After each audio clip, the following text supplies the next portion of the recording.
Selamat datang di channel Cerita Cinta. Channelnya cerita cinta romantis. Sebelum lanjut, mohon dukungannya dengan like dan subscribe dulu. Gairah liar suami orang, bagian 31. Klek! Terdengar suara pintu terbuka. Seperti biasa, Jendra datang ke dalam kamarnya setelah memastikan Elisa tidur. "Kamu belum tidur?" tanya Jendra sembari berjalan mendekat ke arah Syahnas. "Aku belum mengantuk," jawab Syahnas. Jendra memeluk wanita itu. Menciumnya, lalu mengelus perut Syahnas yang semakin membuncit itu. "Sehat-sehat kamu di dalam ya, jagoanku. Jangan menyusahkan ibumu," ucap Jendra seraya mencium perut Syahnas. "Apa Elisa sudah tidur?" tanya Syahnas. "Iya, sudah. Seperti biasa, ia akan tertidur setelah meminum obatnya." Jendra kembali memeluk Syahnas dengan erat. Ia menciumi tengkuk leher wanitanya yang selalu ia rindukan aromanya. Syahnas hanya pasrah, menerima perlakuan lelaki itu seperti biasa. Selain menjadi rahim bayaran, ia juga menjadi pelampiasan hasrat lelaki itu. Selama hamil, tugasnya memuaskan Jendra masih berlanjut. Apalagi ketika Dr. Adrian menyampaikan bahwa kondisi kehamilannya cukup kuat untuk bercinta selama masih dalam batas normal. "Bagaimana kalau setelah liburan kali ini, kita membeli perlengkapan bayi untuk anak kita?" tanya Jendra. "Apa hanya kita berdua?" tanya Syahnas memastikan. Jendra mengerutkan dahinya. "Tentu saja. Memangnya kamu mau mengajak siapa?" "Elisa?" tanya Syahnas. Jendra terdiam sesaat. "Aku sedang mempertimbangkan untuk menyiapkan tempat tinggal sampai kamu melahirkan nanti. Jadi, kamu bisa fokus merawat bayi kita nanti." Ingin rasanya Syahnas tertawa mendengar perkataan itu. "Bayi kita, Mas? Apa kamu lupa kalau ada istrimu, Elisa?" sindirnya. Raut wajah Jendra langsung berubah muram. "Bisa tidak kamu tidak membahas sesuatu yang menjengkelkan? Harus berapa kali aku bilang, kalau itu adalah urusan yang berbeda?" tanyanya dengan nada kesal. "Mau sampai kapan kamu akan menyembunyikanku, Mas? Bukankah kamu sangat mencintai Elisa?" Syahnas berusaha realistis. Ia merasa tidak akan pernah bisa memiliki Jendra. Ia tahu betapa besar cinta yang Jendra miliki terhadap Elisa, meskipun kini ada dirinya. "Apa masalahnya kalau aku mencintai Elisa? Aku juga ingin membahagiakan wanita yang akan melahirkan anakku," kilah Jendra. Lelaki itu memang sangat keras kepala. "Mas, kamu pasti ingat kalau perjanjian kita hanya sampai aku melahirkan anak ini. Aku akan pergi dari kehidupanmu," kata Syahnas dengan berani. Ia sudah memiliki banyak pertimbangan. Ia sudah mengumpulkan banyak uang, yang sekiranya cukup untuk melanjutkan hidup dirinya dan ibunya. Jendra menatap mata Syahnas dengan tajam dan penuh rasa tidak suka. "Apa kamu bisa meninggalkan anak kita kelak?" Ia berusaha mengintimidasi. Kini, giliran Syahnas yang terdiam, ia tak bisa menjawab pertanyaan itu. Jendra mengusap wajah Syahnas, menyibakkan helaian rambut yang tergerai menutupi wajah. "Aku akan bertanggung jawab dengan hidupmu dan anak kita. Kamu tidak akan kesusahan selamanya. Kamu bisa bersama dengan anak yang akan kamu lahirkan setiap hari, dan kamu tetap bisa menjadi ibunya. Sesekali aku akan mengajak kalian jalan-jalan sebagai seorang ayah. Tapi, jika kamu pergi, aku pastikan kamu tidak akan pernah bisa bertemu dengannya lagi," ancamnya. "Apa kamu tidak sadar sudah bersikap kejam padaku, Mas?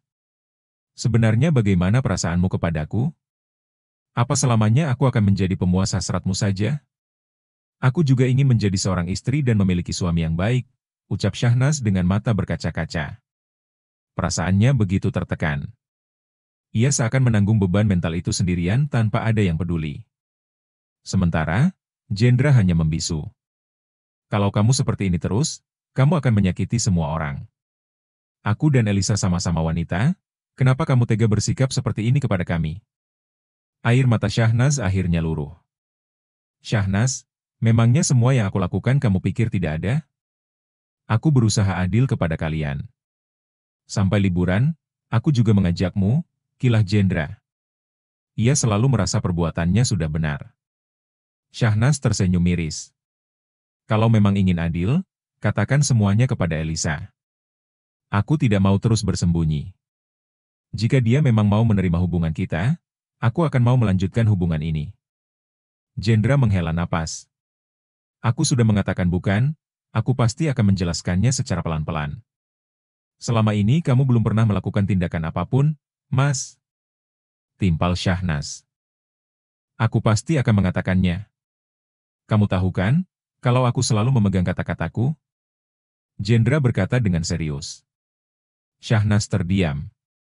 Kamu hanya perlu mematuhiku. Aku pasti akan berusaha untuk membuat Elisa bisa menerima semua ini, dan kamu akan tetap tinggal bersamaku. Kata Jendra menunjukkan sikap posesifnya.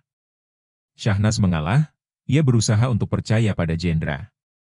Jika memang Elisa mau menerimanya, ia juga akan menerima sebagai wanita kedua Jendra. Ia tidak ada niatan untuk kembali pada lelaki semacam Aditya yang lebih parah dari Jendra. Ia bahkan tidak bisa membayangkan seperti apa lelaki yang sempurna untuknya. Ia hanya ingin bertahan karena anak yang tidak bisa ia tinggalkan. Ayo kita tidur, kamu harus cukup istirahat, ajak Jendra. Aku belum mengantuk, kilah Syahnas. Meskipun hari telah larut dan memasuki tengah malam, rasa kantuk belum juga menghinggapi dirinya. Jendra mencium pipi Syahnas dengan gemas. Kalau begitu, aku akan membuatmu mengantuk. Ayo, Bumil. Kita harus tidur. Ajaknya. Ah! Syahnas menjerit, ketika Jendra tiba-tiba menggendongnya seperti seorang putri. Ia memandangi senyuman manis lelaki tampan itu, yang hampir setiap malam menemaninya tidur dan itu membuatnya senang. Itulah yang membuatnya khawatir, karena semakin lama ia semakin jatuh cinta.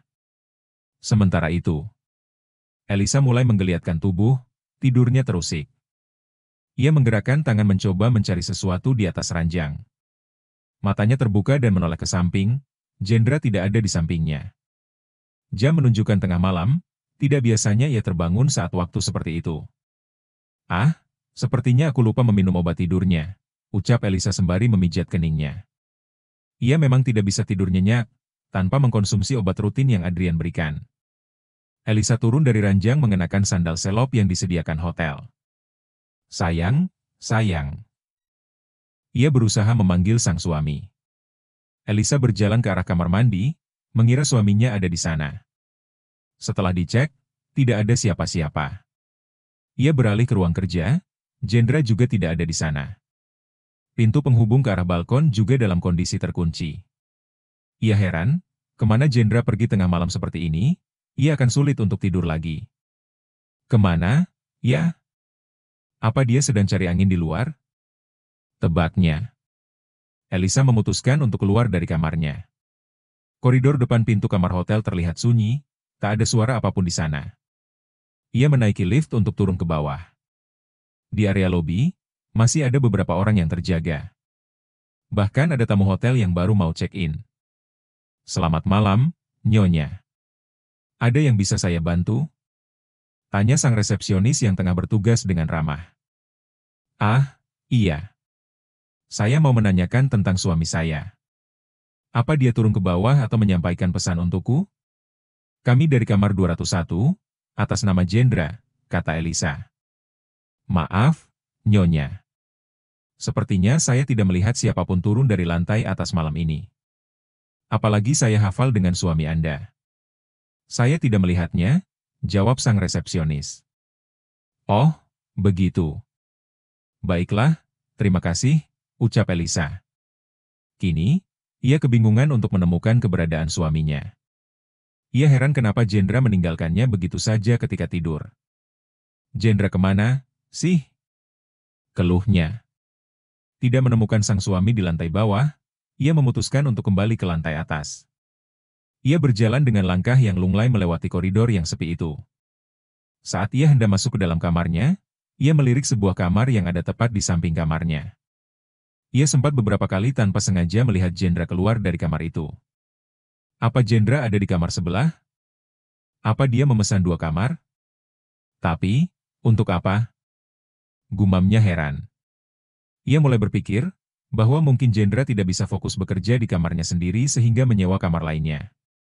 Apa aku coba masuk saja? Tanyanya pada diri sendiri. Elisa memberanikan diri berjalan mendekat ke arah pintu kamar sebelah. Pintu itu menggunakan kode PIN untuk membukanya. Ia terlihat ragu untuk memasukkan kode yang sama dengan kamarnya. Apa aku coba saja, ya? Gumamnya. Elisa mencoba memasukkan kode nomor kamarnya. Klik. Elisa kaget mengetahui kodenya tepat, pintu kamar itu bisa terbuka. Ia tertegun sejenak. Perlahan, Elisa membuka pintu kamar itu, ia takut salah orang. Bagaimana? Apa enak kalau seperti ini? Elisa melebarkan mata, saat mendengar suara yang sangat mirip dengan suaminya. Enak, tapi pelan-pelan, Mas. Aduh, tubuh Elisa menegang, saat mendengar suara wanita yang terdengar tidak biasa. Pikirannya menjadi panik, takut ada hal buruk yang akan ia lihat. Oh, enak sekali.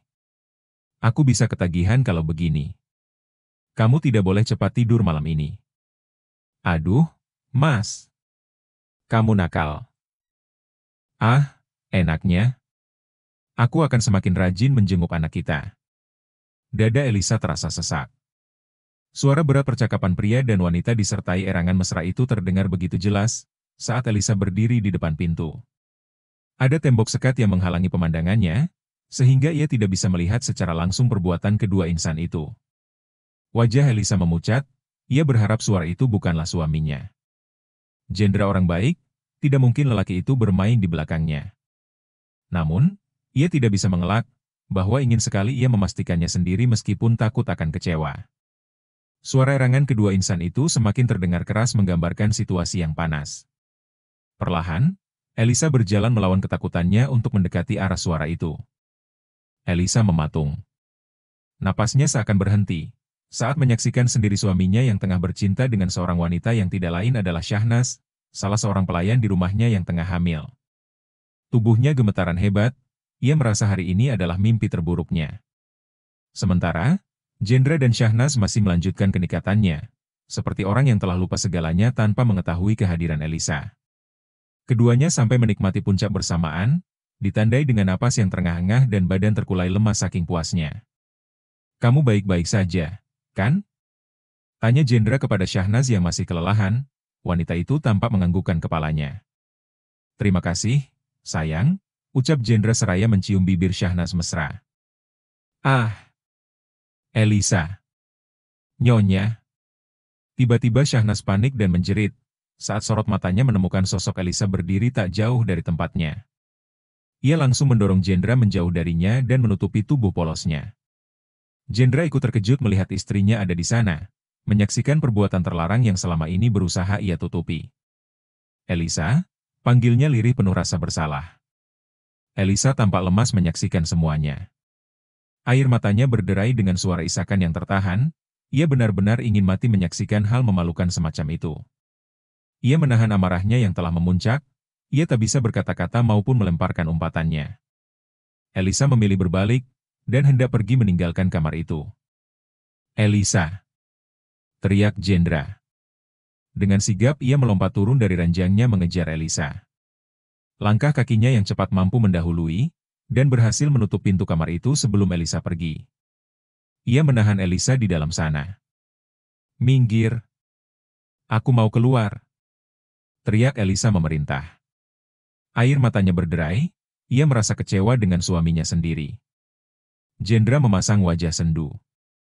Sayang, sapanya mesra sembari memegang pundak Elisa. Namun wanita itu menepis tangannya kasar. Jangan sentuh aku, pinta Elisa. Jendra kebingungan untuk berkata-kata, ia memang mengakui telah bersalah terhadap Elisa. Menyingkir. Aku mau pergi. Pinta Elisa sekali lagi. Jendra menjadi panik, seketika ia takut Elisa akan meninggalkannya. Dengan mata berkaca-kaca, ia berlutut di hadapan istrinya. Sayang, maafkan aku. Aku tahu ini salah. Tapi, aku mohon dengarkan penjelasanku, katanya penuh harap.